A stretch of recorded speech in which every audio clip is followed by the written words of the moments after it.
Buenos días, primero que todo. Mi ponencia se trata sobre la comunidad sorda y la inclusión digital. Y es por esto que he querido comenzar con una frase del sociólogo Beriain que va a ser como el que va a guiar el hilo conductor de la ponencia. Los límites de la sociedad son los límites de la comunicación significativa posible. Estos se establecen por la accesibilidad y la comprensión. Entonces, a partir de esto quisiera resaltar lo que significa la accesibilidad y la comprensión para la inclusión de la comunidad sorda. La accesibilidad como la inclusión digital como tal y la comprensión como el cambio epistemológico que es necesario, que incluso eh, ya antes lo habían mencionado leyendo a Boaventura de Sousa. Entonces, en un primer momento voy a desarrollar lo que significa el cambio epistemológico necesario para una apropiada inclusión digital de la comunidad sorda. Bueno, la sordera normalmente es asociada con lo que les falta a las personas, ¿sí? Entonces son como las personas que no pueden oír o pues son hipoacúsicas o algo así. Pero la sordera debe ser entendida como un concepto multidimensional, en el que convergen muchas cosas como el lenguaje, la identidad, la moral y todo lo que se forma en esa dinámica a partir de tener otra forma de comunicación. La comunidad sorda no debe ser definida por lo que les falta, que viene de la audición, o por lo que no son, que es la semejanza a los oyentes, sino que debe ser definida por lo que son, ¿sí? O sea, en su integridad, en su ontología, las personas tienen otras sordas, tienen otras capacidades que comparten con otros semejantes y de esta forma tienen una lengua, una historia, una cultura propia en las que desarrollan una identidad diferente. Podríamos entenderlo de esta forma como una microcultura dentro de una macrocultura. ¿Y por qué de esta forma? Cuando entendemos a la comunidad sorda como una microcultura, damos dignidad a lo que ellos son. Es una forma de interpretarlos de forma igual a los demás, ¿sí? Porque una microcultura dentro de una macrocultura que sería, pues, de la sociedad en general, podemos entender muchísimas microculturas. Entonces está, por ejemplo, la de la comunidad sorda, no sé, culturas como skate o lo que quieran entender como una microcultura. Y en ella se desarrollan diferentes formas y diferentes identidades. Hay algo principal que las describe entonces a la comunidad sorda, que es su lenguaje. El lenguaje de señas, por varios autores, es descrito como un lenguaje natural, con su propia gramática, como un lenguaje materno en el que no está muy bien desarrollado, pero por ejemplo en México hay un trabajo en el que se describe cómo la lengua de señas de México es considerada como un patrimonio lingüístico y esto se desarrolló a partir de que la lengua de señas de México, pero maya, eh, era vista como una normalidad, ¿sí?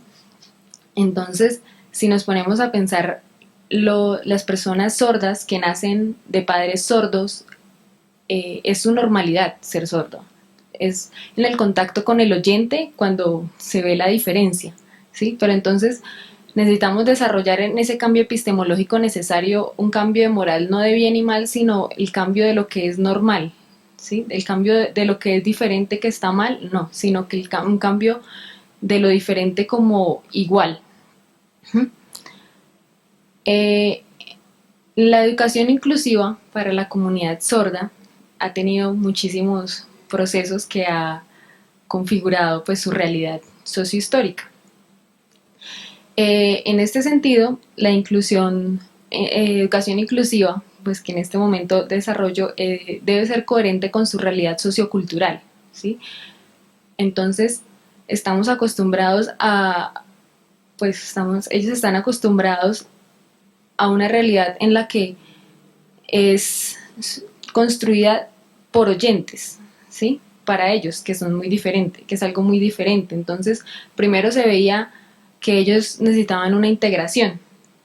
y de la integración se pasó a la inclusión, ya que la integración veía que ellos eran los que necesitaban adaptarse al sistema, mientras que la inclusión adapta los sistemas de enseñanza para dar respuesta a las necesidades de la población, de la comunidad sorda.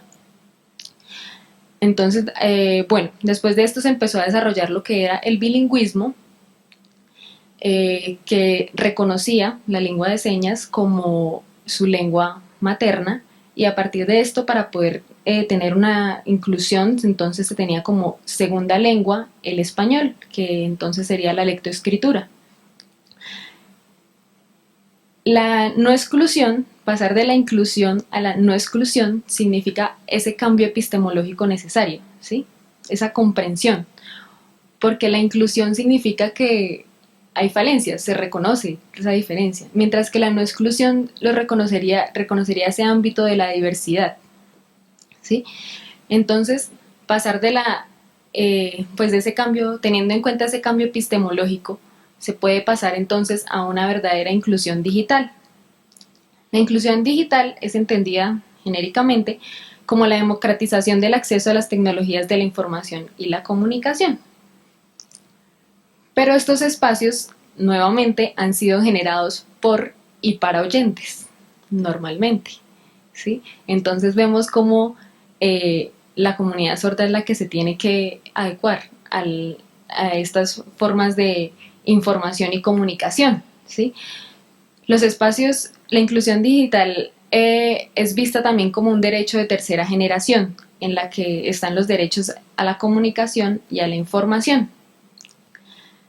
Surge entonces, a partir del nuevo entorno tecnológico que ha creado la red y que configura diariamente la realidad de las personas, una necesidad de hacer parte de este nuevo espacio virtual para poder ser alguien, por decirlo de alguna forma, ¿sí?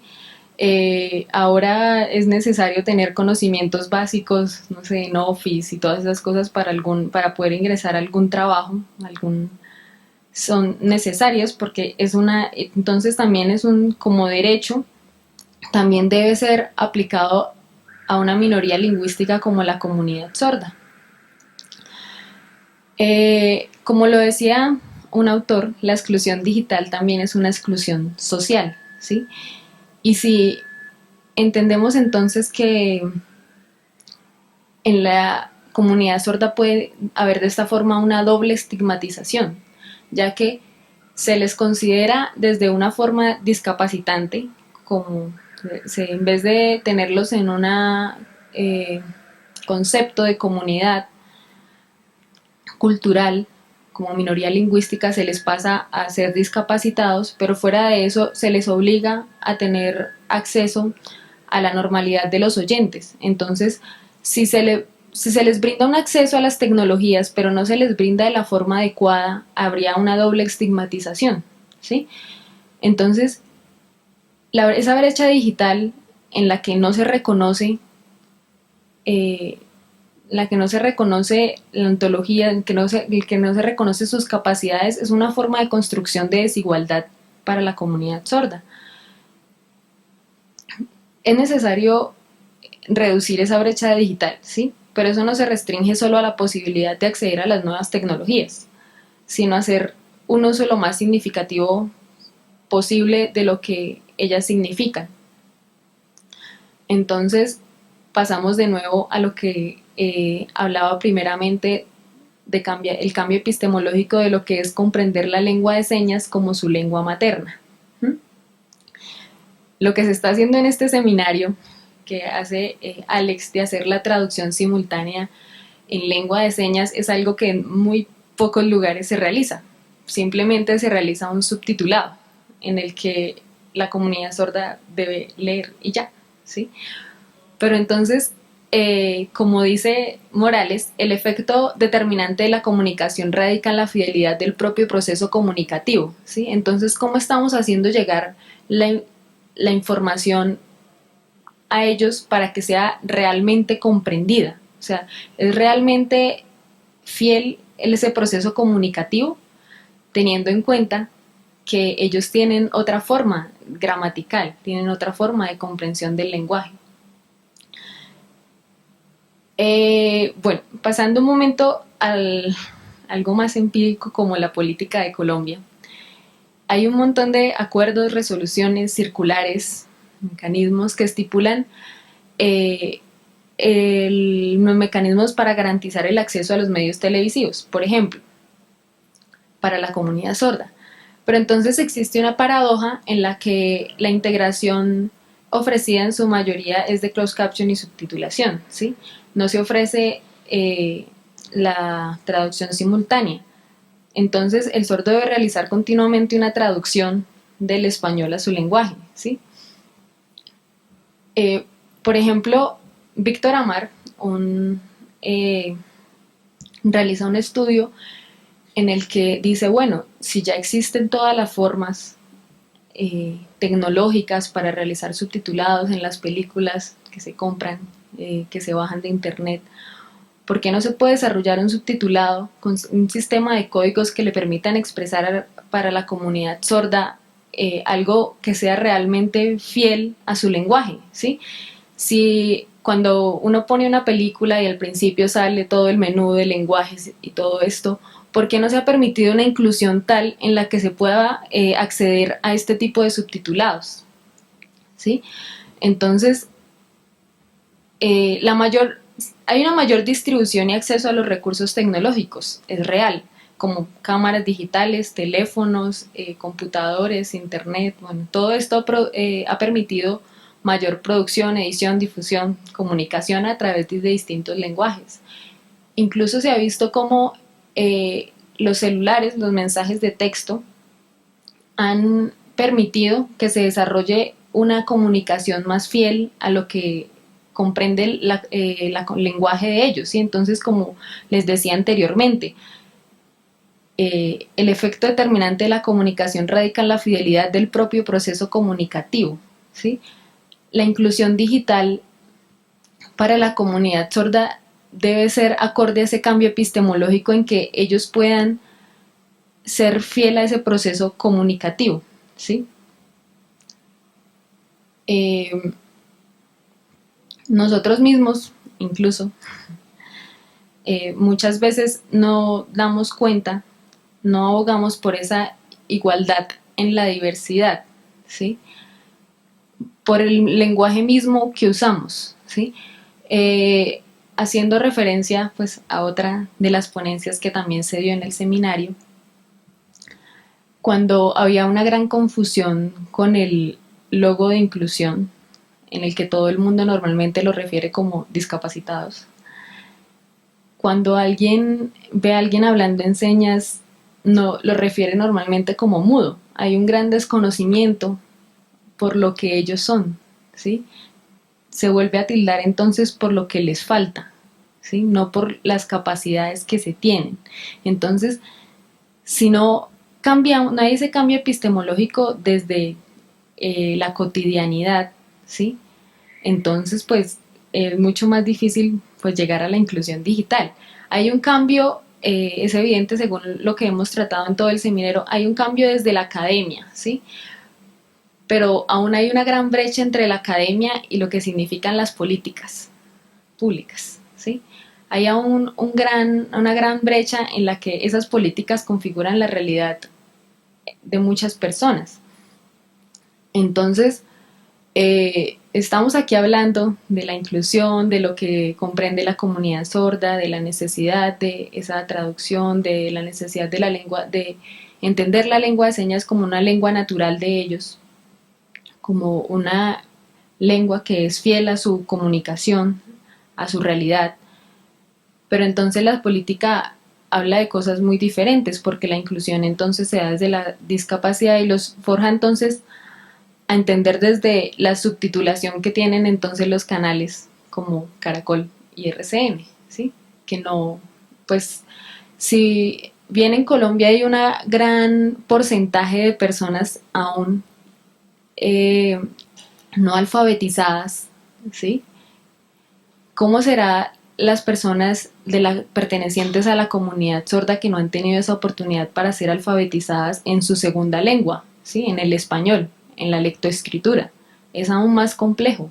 Entonces es como una triple estigmatización, según lo que mencionaba anteriormente. Porque tras que no son alfabetizadas en su segunda lengua, la forma de acceder a las comunicaciones, a la inclusión digital, es por una forma que ha sido preparada por oyentes y para oyentes, ¿sí? Debe ser pensada también para los demás. Entonces es como una invitación a esta reflexión de cómo estamos pensando para los demás, si solo lo estamos haciendo por y para oyentes, cuando también debemos pensar en esa diferencia que también es desde la igualdad, ¿sí? Por eso es necesario el cambio, primero es necesario el cambio epistemológico, la comprensión, para poder ofrecer una buena inclusión digital.